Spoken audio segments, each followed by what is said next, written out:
വയനാട് മാനന്തവാടിയിലെ യുവതിയുടെ ആത്മഹത്യയിൽ ദുരൂഹതയെന്ന് കുടുംബം. തിങ്കളാഴ്ചയാണ് കുപ്പാടിത്തറ സ്വദേശി അഫ്സില താമസിക്കുന്ന ക്വാർട്ടേഴ്സിൽ തൂങ്ങി മരിച്ചത്. അഫ്സിലയെ ഭർത്താവ് ജാബറും വീട്ടുകാരും നിരന്തരമായി ഉപദ്രവിക്കാറുണ്ടെന്ന ആത്മഹത്യയിൽ അന്വേഷണം വേണമെന്നും അഫ്സിലയുടെ കുടുംബം ആവശ്യപ്പെടുന്നു. സംഭവത്തിൽ മാനന്തവാടി പോലീസ് അസ്വാഭാവിക മരണത്തിന് കേസെടുത്തിട്ടുണ്ട്. 11 മാസം മാത്രം പ്രായമായ കുഞ്ഞിനെ തനിച്ചാക്കിയാണ് അഫ്സില മടങ്ങി.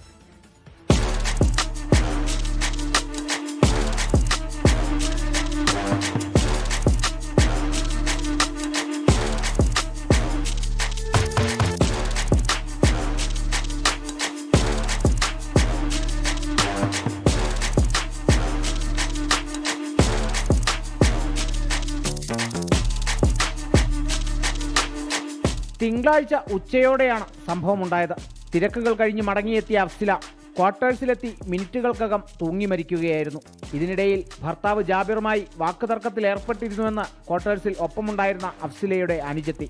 ഹോസ്പിറ്റലിൽ പിന്നെ ഒരു ഹസ്ബൻഡ് വന്നിട്ട് എൻ്റെ അടുത്ത് നിന്നിട്ട് പറഞ്ഞ് ഇനി പോയിട്ട് കുളിച്ച് ഫ്രഷ് ആയിട്ട് വന്നോന്ന് പറഞ്ഞിട്ടാണ് എന്നെ റൂമിലേക്ക് വിടുന്നത്.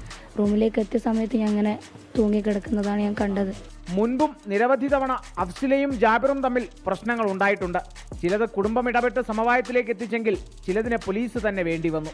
അഫ്സില കാലങ്ങളായി ജാബിറിൽ നിന്ന് പഴി കേൾക്കുന്നുണ്ടെന്ന് സഹോദരൻ അനസ്. ഇതിനു മുമ്പെല്ലാം ഒരുപാട് തവണ ചെറിയ ചെറിയ വിഷയങ്ങളെല്ലാം ഫാമിലിയിൽ ഉണ്ടാവുകയും അത് പോയി സംസാരിക്കുകയും പിടിക്കുകയൊക്കെ ഞങ്ങൾ ഒരുപാട് കാര്യങ്ങൾ ചെയ്തതാണ്. ജാബർ വിളിച്ചിട്ട് ഇവളെ ഭർത്താവ് വിളിച്ചിട്ട് ഇവളോട് പറയും, നീ ഒന്ന് മരിച്ചു കിട്ടിയിട്ടുണ്ടെങ്കിൽ എനിക്ക് സമാധാനമായിട്ട് ജീവിക്കായിരുന്നു എന്ന് പറയുന്നത് ഇവൾ കേട്ടു എന്ന് ഇവളിന്ന് ഞങ്ങളോട് പറഞ്ഞു.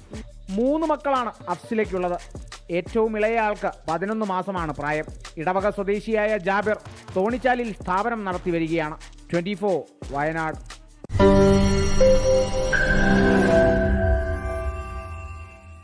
ലോകത്തെവിടെയായാലും ഏത് സമയത്തും 24 വാർത്തകളും ഓഗ്മെന്റഡ് റിയാലിറ്റി പാക്കേജുകളും എക്സ്പ്ലെയിനറുകളും വിശദമായി കാണാൻ ഞങ്ങളുടെ യൂട്യൂബ് ചാനൽ നിങ്ങൾക്ക് സബ്സ്ക്രൈബ് ചെയ്യാം.